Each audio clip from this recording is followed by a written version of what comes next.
नमस्कार, मैं हूं संगीता राय। पूर्वांचल एक्सप्रेस न्यूज के इस वेब पोर्टल में आपका स्वागत है। आइए देखते हैं हमारे संवाददाता राम सकल यादव की यह विशेष रिपोर्ट।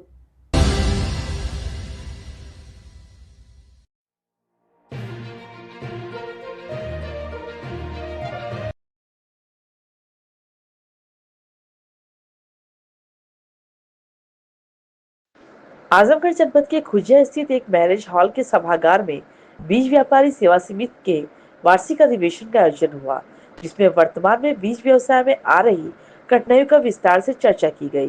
दीप प्रज्वलन के साथ कार्यक्रम का शुभारंभ हुआ। अधिवेशन में पहुंचे मुख्य अतिथि प्रांतीय संरक्षक जगदीश प्रसाद वर्मा ने कहा कि सरकार द्वारा यह जो सारथी पोर्टल व्यवस्था लागू की गई है, इससे 75% व्यापारी भुखमरी की कगार पर पहुंच जाएगा। विशिष्ट अतिथि प्रांतीय महामंत्री संजय वर्मा ने कहा कि वर्तमान में पोर्टल व्यवस्था से सबको खाद को लेकर किसानों को काफी समस्याओं का सामना करना पड़ता, जिसके कारण न तो समय पर बीज मिल पाएगा और न ही समय पर बुआई हो पाएगी, और ऊपर से किसानों का उत्पीड़न का शिकार होना पड़ेगा। व्यापारियों ने बृहद आंदोलन की चेतावनी दी है।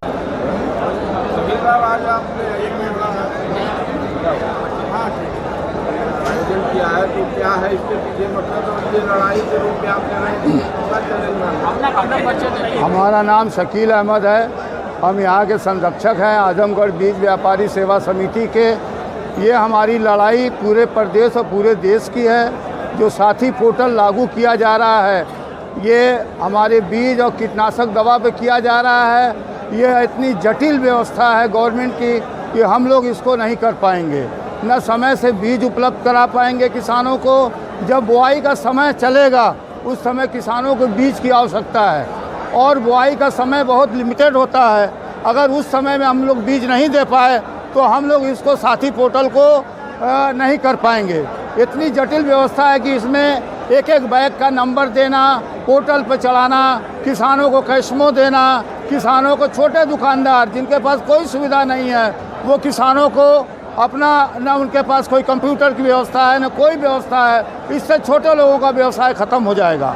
हम चाहते हैं कि इस कृषि प्रधान देश में हम लोगों का भी भागीदारी है।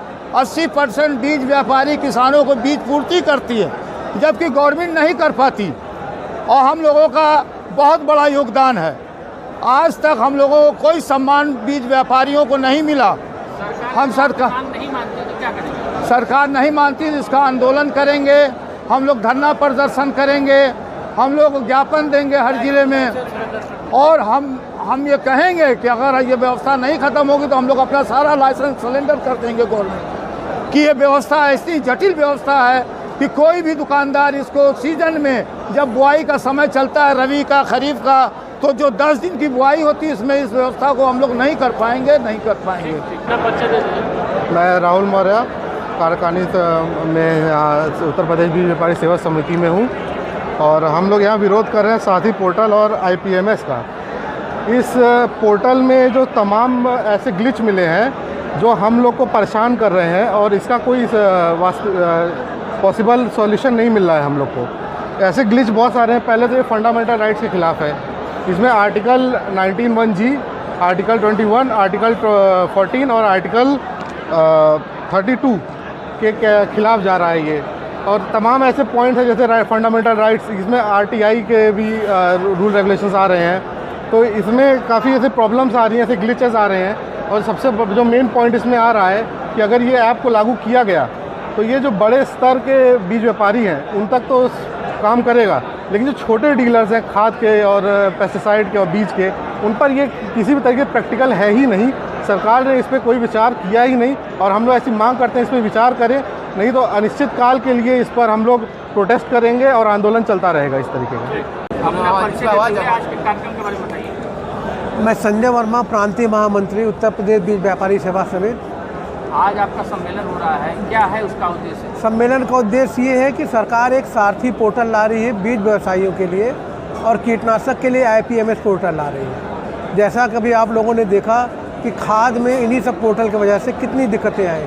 कहीं पोर्टल बंद रहा, कहीं समय पे खाद नहीं मिला, किसानों की मारा मारी हुई, समय से लोगों को नहीं मिला, कितना खेत, वही दिक्कतें इसमें भी आनी है।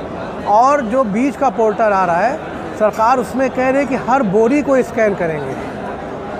एक 40 किलो की एक ट्रक में मान लीजिए 1000 बोरी आती है, तो दिन भर में एक आदमी सिर्फ 1000 बोरी को स्कैन करके उतारेगा और वो 200 बोरी 300 बोरी करके दुकानदारों को देगा। फिर आखिरी में जब किसान के पास जाएगा उसके साथ भी ये दिक्कत है।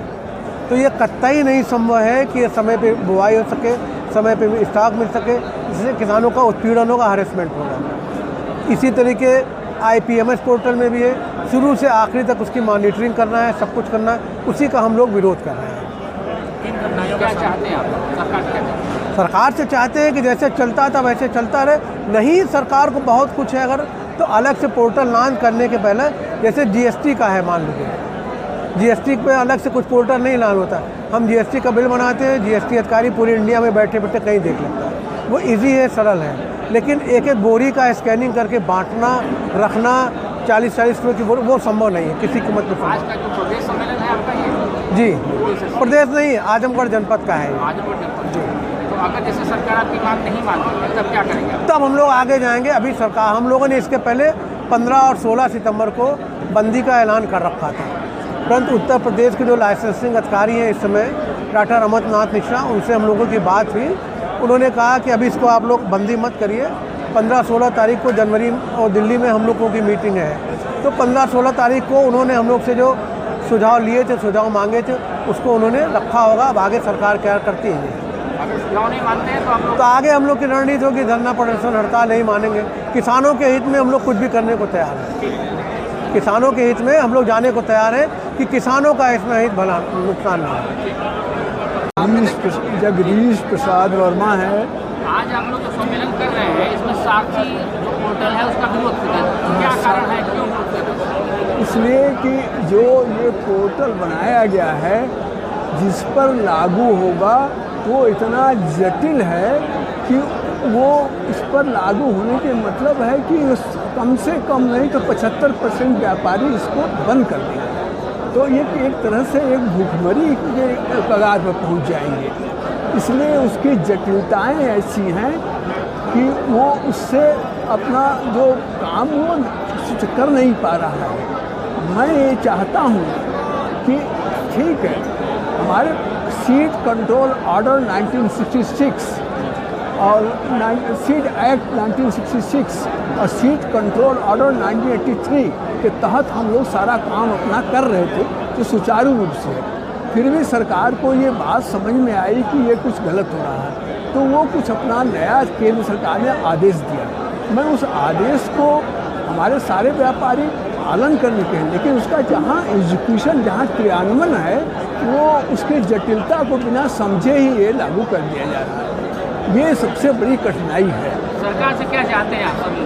हम चाहते हैं कि उसके आदेश जो हैं उसमें संशोधन किया जाए और हमारी बातों को उसमें जो नीचे के स्तर के हैं वहाँ से इसको सुन करके आगे चल के तब इसको लागू किया जाए। हमारे जो इसको जी बताइए। इसको बनाने करने वाले लोग जो लोग हैं वो सरकार तो कहती है कि ऐसा करो, लेकिन करने वाले हमारे जो IAS अधिकारी महोदय हैं वो लोग ज़मीनी हकीकत को समझ नहीं पाते और वो फ़ौरन उनके जो है उसी आदेश को उसमें पारित करा करके ये आदेश जारी करते हैं। चाहिए कि उस ज़मीनी हकीकत को ये IAS अधिकारी समझें, पहले समझ लें कि इसका क्या इम्पैक्ट होगा हमारे जो छोटे व्यापारियों पर, और उसके बाद भी उसको करें। तो हम चाहते हैं कि ठीक है उनका आदेश है, इसका एक बहुत महत्वपूर्ण जो है वो संशोधन होना चाहिए। इससे